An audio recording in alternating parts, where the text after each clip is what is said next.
If anybody has been following the news who's watching this, you might be aware that there was an Alaska Airlines flight that had an emergency landing yesterday due to part of the plane being ripped off the fuselage door. And I just wanted to share my story about it because I was on that flight. If I look really tired to you, it's because I absolutely am. I have not slept in like 24 hours because my mind is too awake. I still can't believe this even happened to me. But here's what happened from my point of view. Thankfully, I was towards the front of the plane, and where the whole incident happened was in the back of the plane. But about 10 minutes into takeoff, we weren't at cruising altitude yet. We were all still in like full takeoff mode. Seatbelts on, like kind of like focus, like no one was trying to get up or anything, thank goodness.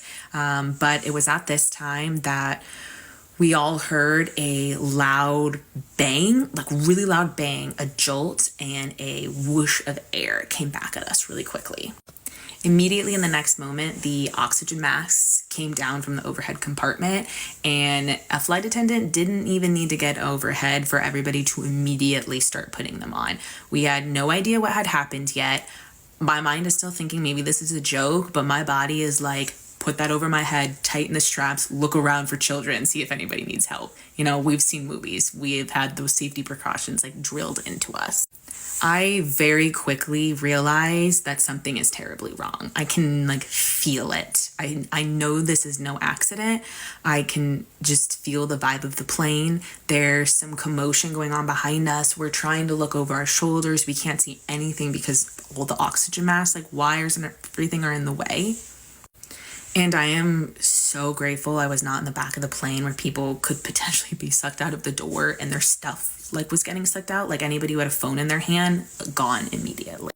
But because we were in the front of the plane, it was worse in the sense that we had no idea what was going on. I truly thought it was the engine. I thought an engine had blown out, a wing had gone down. Like that's how loud and like jolting that like second was, that I thought we were going to nosedive at any second.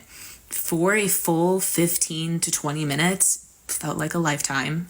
I thought every second that went on, we were going to start nosediving like those planes that went down a few years ago.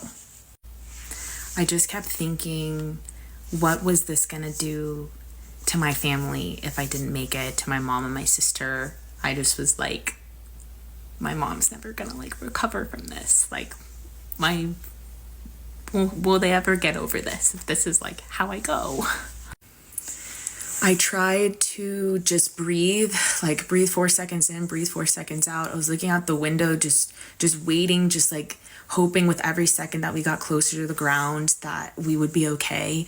The pilots never said anything, totally fine with that. I was like, in my mind, I was like, that's fine. Just like focus on your job, because the flight attendants did come on. They did like say, keep your masks on, stay in your seats. Something's wrong. The pilots haven't given us any indication of what's going on yet. But soon enough, we could feel the plane turning, and we could tell that we were going back because we hadn't gotten that far away from the airport. So I was assuming we went back. But my mind was also, no surprise, in full panic mode. So I'm also like, where are we? Are we going to emergency land? Do we have time to make it to an airport? I have no idea.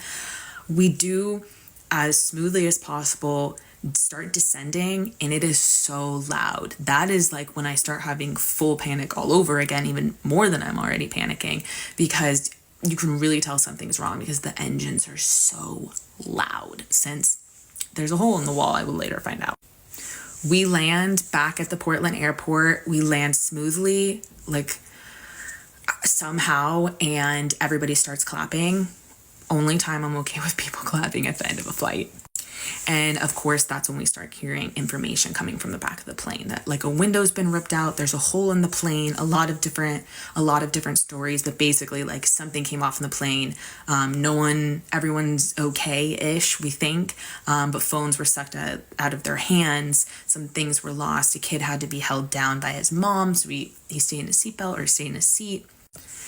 this is when like the EMTs and the firefighters come on really quickly. Thankfully, we weren't taxiing for that long. They're asking if anybody needs help. They get ushered to the back of the plane where the hole was, and some people got off really quickly and were clearly the ones closest to the hole, saying that like they almost died. Their phones were sucked out. It was wild. It wasn't until we deboarded, 200 of us are waiting in this customer service line, that the picture of the whole panel that you've seen from the news articles that was gone starts circulating around the line. And I like took a picture of someone's phone since my seat was so far ahead, and that we're all starting to wonder what happened. We're speculating, was it the emergency door? It looks like it looks more than a window. Or like, could any part of the plane, a whole chunk of it, come off? We, of course, would later learn that it was a fuselage door. I think I'm saying that right, which it's a potential emergency exit door, I've learned. But our plane didn't need a second one, so it's supposed to be sealed up. It's not supposed to be opened during flight as an emergency. It should just completely be sealed up, basically, which didn't happen. Thankfully, I was able to get a flight out the next day. They did organize a whole flight to Ontario last night for people that needed to get back, but I had a friend in Portland I was staying with, and I was just fine waiting the night and going back in the morning and trying again and getting on another flight. And I can safely say I am home with my mom, and I'm doing okay. I am so unbelievably grateful for those pilots and those crew members, and honestly everybody on the plane, for staying so calm. Everybody was so silent. You could tell we were just so afraid one breath would like make the plane go down.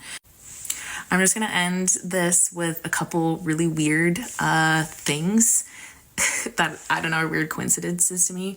As some friends might be watching this know, I just spent the last year backpacking around the world and took a lot of flights on a lot of different airlines in a lot of different countries, and it is absolutely wild that I came back a few months ago from this year-long trip, and a domestic flight in a well-known airline is when this happened to me.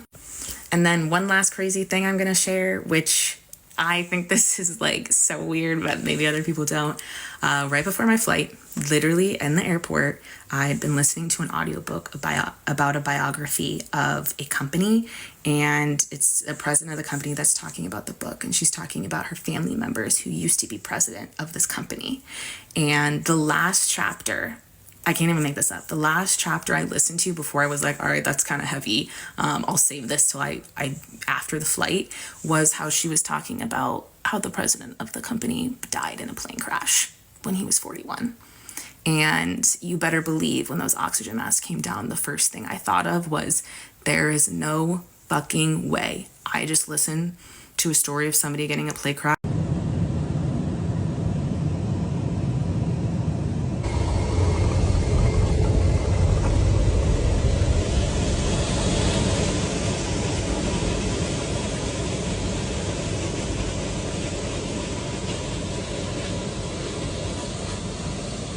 This wasn't even the emergency door. We're at the end of the plane, so the emergency door is right there. It was just a piece of the plane. Who needs back here? I'm going to check my son. He was sitting next to the camera.